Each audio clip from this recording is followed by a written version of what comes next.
दिल्ली एक ऐसा शहर है जहाँ पे एक तरफ तो मॉडर्न जिंदगी की रोशनी है, जहाँ मॉल्स हैं, ऑफिसेज हैं, क्लब्स हैं, बार्स हैं और एक बहुत ही हंसती खेलती दुनिया है। लेकिन वहीं दूसरी तरफ दिल्ली के दिल में एक ऐसा जंगल छुपा है जहाँ की कहानियाँ सिर्फ आपको डराती नहीं है, वो अपने साथ मौत और आत्माएं भी लेके आती हैं। जहाँ रात में सिर्फ अंधेरा नहीं होता, जहाँ रात में सिर्फ खामोशी नहीं होती, जहाँ रात में सिर्फ धरती पे रहने वाले लोग नहीं होते, वहाँ कुछ ऐसी चीजें होती हैं जिनको हम रियल लाइफ के वर्ल्ड में बहुत कम देखते और महसूस करते हैं। लेकिन जब हम उन चीजों को देख लेते हैं तो हमारी रूह अंदर तक से कांप जाती है। मैं बात कर रहा हूँ संजय वन की। ये एक जंगल है जो वसंत कुंज और कुतुब मीनार के बीच में बना हुआ है। ये करीब 780 एकड़ में फैला हुआ है और ये जंगल इतना घना है, अगर आप अंधेरे में इस जंगल में चले जाओ तो आपको खुद का शरीर देखने में भी दिक्कत होगी। दिन के समय तो ये जंगल एक आम जंगल ही लगता है, लोग यहाँ घूमने फिरने भी आते हैं और इस जगह को एक टूरिस्ट प्लेस भी बनाया गया है। लेकिन रात होते ही इस जंगल का असली चेहरा सबके सामने आ जाता है। इस जंगल के अंदर आपको मिलेंगी पुराने टाइम की टूटी हुई मजार, जो दिल्ली के सुल्तान वाला जो टाइम चल रहा था, जिस टाइम मुगल हम पे राज कर रहे थे, उस टाइम बनाई गई थी। और वहां पे घूम के आने वाले लोगों का ये भी कहना है कि इस जंगल के अंदर जिन और आत्माओं का वास है। और वो लोग वार्न भी करते हैं कि इस जंगल के अंदर कभी रात के समय मत जाना। अगर आप इस जंगल के अंदर रात के समय जाते हो तो कभी बाहर वापस नहीं आ पाओगे।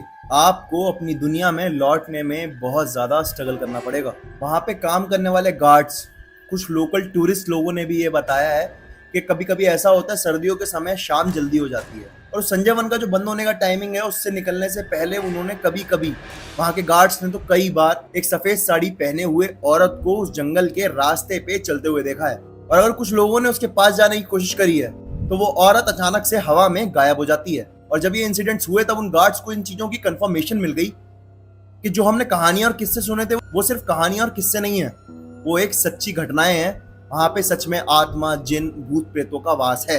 एक बाइकर्स का ग्रुप था जो संडे ड्राइव करा करता था, रात में बाइक लेके निकला करता था। सब पे सुपर बाइक्स थी, 1000 सीसी ऐसी सुपर बाइक्स, मतलब कावासाकी निंजा, हायाबुसा, ये सब। तो उनको रात के टाइम ही निकलना पसंद था क्योंकि उन्हें प्रॉब्लम नहीं होती थी इन रोड्स पे इन पावरफुल बाइक्स को चलाने में। लेकिन उन ग्रुप्स के 3-4 बंदों ने ये बात बताई कि जब जब वो उस जंगल के पास से अपनी बाइक्स को लेके निकले हैं, वो जबकि वो तो सब बहुत सारे राइडिंग गियर्स पहन के निकलते हैं, उनके तो हेलमेट्स भी ऐसे होते हैं जिनके अंदर से आवाज पास ही ना हो पाए। उनको ऐसा महसूस होता है जैसे उनकी बाइक के पीछे कोई बैठ गया है। उनके कान में हल्की हल्की आवाज भी आती है और यहाँ तक कि उनकी गर्दन और उनके शरीर पे एक ठंडी ठंडी हवा का, एक फूंक का एहसास भी होता है। वहां के एक लोकल अंकल ने तो ये भी बताया कि उनको रात में उस जंगल के अंदर से एक बच्चे के हंसने की आवाज सुनाई दी। वो थोड़ा सा घबराए, लेकिन उनके दिमाग में एक चीज ये आई, कोई बच्चा खो तो नहीं गया है। उन्होंने टॉर्च निकाली और देखना चाहा कि कोई बच्चा हो तो मैं उसको पुलिस को दे दूंगा, वो अपने माँ बाप के पास पहुंच जाएगा। जब उन्होंने उस जगह टॉर्च मारी जहां से उस बच्चे के हंसने की आवाज आ रही थी तो वहां पे कोई था ही नहीं। अंकल बहुत ज्यादा घबरा गए और तुरंत वहां से भाग गए। एक जर्नलिज्म स्टूडेंट राघव, जो अभी अभी अपनी एक अच्छी कंपनी में इंटर्नशिप करके हटा था, उसको जॉब मिल गई थी और उसने वहीं अपने स्टाफ में कलीग से एक कहानी सुनी थी संजय वन के भूत प्रेतों की, आत्माओं की, जिनों की।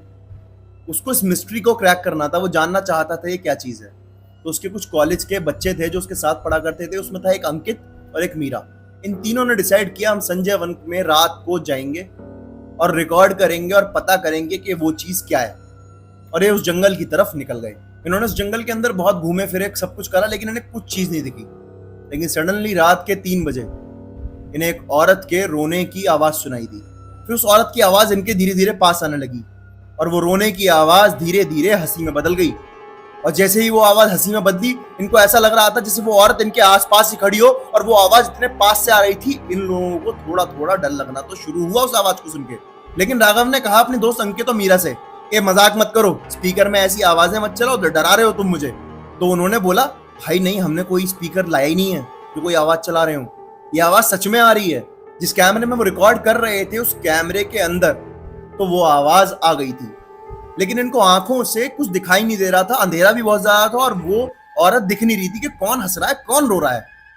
सडनली मीरा ने चिल्लाना शुरू कर दिया, राघव, राघव, अंकित, मेरे कान के पास ना किसी ने सांस ली है। राघव। इन दोनों को ऐसे हो गया, मीरा, मीरा डरो मत, मीरा डरो मत, कुछ नहीं हुआ है, कुछ नहीं हुआ है, तुम डर रही हो, क्योंकि मीरा के डरने की वजह से इनको भी डर लग रहा था। और फिर अचानक से अंकित की नजर पेड़ों पे पड़ी, तो उसने नोटिस करा कि शायद पेड़ों के बीच में कोई सफेद चादर हिल रही है। उसने मीरा और राघव को बताया कि देखो वहां पे कोई सफेद चादर हिल रही है। तो मीरा ने बोला कि ये चादर नहीं है, ये साड़ी है। और सडनली इन तीनों ने किसी की आंखें देखी वहां से इनको घूरते हुए, और इनका डायरेक्ट कांटेक्ट हुआ उसकी आंखों के साथ। इन्होंने तुरंत टॉर्च निकाली और उस जगह टॉर्च मारनी शुरू करी, तो इन्हें वहां पे एक औरत का चेहरा दिखाई दिया, बिल्कुल सूखा हुआ। लेकिन उसकी आंखें देख के ऐसा लग रहा था जैसे उसकी आंखों के अंदर खून भरा हुआ हो, तो हमारा व्हाइट व्हाइट ये पार्ट होता है वहां पे। उसकी आंखों के अंदर का खून देख के तो ये बहुत ज्यादा घबरा गए। ये तीनों वहां से घबरा के भागने लगे। कैमरा वहीं गिर गया और आवाज उस कैमरे के अंदर रिकॉर्ड होती रही, इनकी भी और उस औरत की भी जो वहां पे थी। ये तीनों लोग वहां से भाग गए। उसके बाद ये संजय वन की तरफ कभी भटके भी नहीं, और उनकी लाइफ का ये एक ऐसा इंसिडेंट बन गया जिसको ये भुलाना चाहे तो भी ना भुला सके। इन्होंने जैसे तैसे जुगाड़ करके गार्ड्स के थ्रू वहां से अपना कैमरा मंगवाया, और उस कैमरे की आवाज सुन के इनका कॉलेज के बच्चे, इनका प्रोफेसर और इवन ये भी हिल गए। लेकिन कई कॉलेज के बच्चों ने ये कहा कि तुमने एआई से आवाज बना ली। प्रोफेसर को कुछ शक था। प्रोफेसर ने उस वीडियो की चेकिंग करवाई अपने किसी फॉरेंसिक लैब के बंदे से, तो उसको पता चला ये आवाजें सच्ची हैं।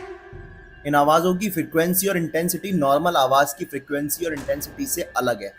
उस दिन के बाद तो प्रोफेसर ने भी सभी बच्चों को यह सलाह देनी शुरू कर दी कि आज के बाद संजय वन रात में कभी मत जाना, क्या पता तुम्हारी जान पे कौन सी बला आ पड़े। लोकल्स का तो उन डेयर डेविल लोगों को यह भी कहना है कि अगर आप संजय वन के अंदर रात को जाते हो ना, तो अपने साथ दो चीजें तो जरूर लेके जाना, एक हिम्मत और दूसरी दुआ। क्योंकि संजय वन के अंदर जब आपके सामने कोई ऐसी चीज खड़ी होगी ना जिसका इस दुनिया से बहुत कम वास्ता हो या वास्ता ही ना हो, जो आपकी दुनिया की ना हो, तो यही दो चीजें काम आएंगी। क्योंकि ये जंगल सिर्फ पेड़ पौधे बड़े बड़े पत्थरों का ही घर नहीं है, ये जंगल उन आत्माओं का भी घर है जो कभी जीते जी चैन से नहीं रह पाई, और मरने के बाद भी वो आत्माएं अब चैन में नहीं है। अब सवाल ये है कि आप क्या हिम्मत रखते हो इस संजय वन के अंदर रात के अंधेरे में कदम रखने की? कमेंट में जरूर बताना। और अगर आपकी ऐसी कोई हॉरर स्टोरी है तो मेरा इंस्टाग्राम पे पेज है द ओनली नकुल करके, आप मेरे को वहां डीएम कर सकते हो, आप मेरे को ईमेल कर सकते हो, इवन आप इस वीडियो के कमेंट सेक्शन में भी मेरे को बता सकते हो। और अगर आपका ऐसा कोई पर्सनल इंसिडेंट है तो कमेंट सेक्शन में जरूर बताना, और आपको ये वीडियो कैसी लगी वो भी कमेंट सेक्शन में बताना, और ये भी बताना क्या आप हिम्मत करोगे इस जंगल के अंदर जाने की। अब मिलते हैं अगली वीडियो के अंदर कल, तब तक के लिए मेरे चैनल को सब्सक्राइब कर दीजिए ताकि मेरा मोटिवेशन बना रहे और मैं आपके लिए ऐसी इंटरेस्टिंग हॉरर स्टोरीज लाता रहूं। सब्सक्राइब जरूर कर देना भाई, क्योंकि जब तक सब्सक्राइब नहीं करोगे तब तक मुझे मजा कैसे आएगा।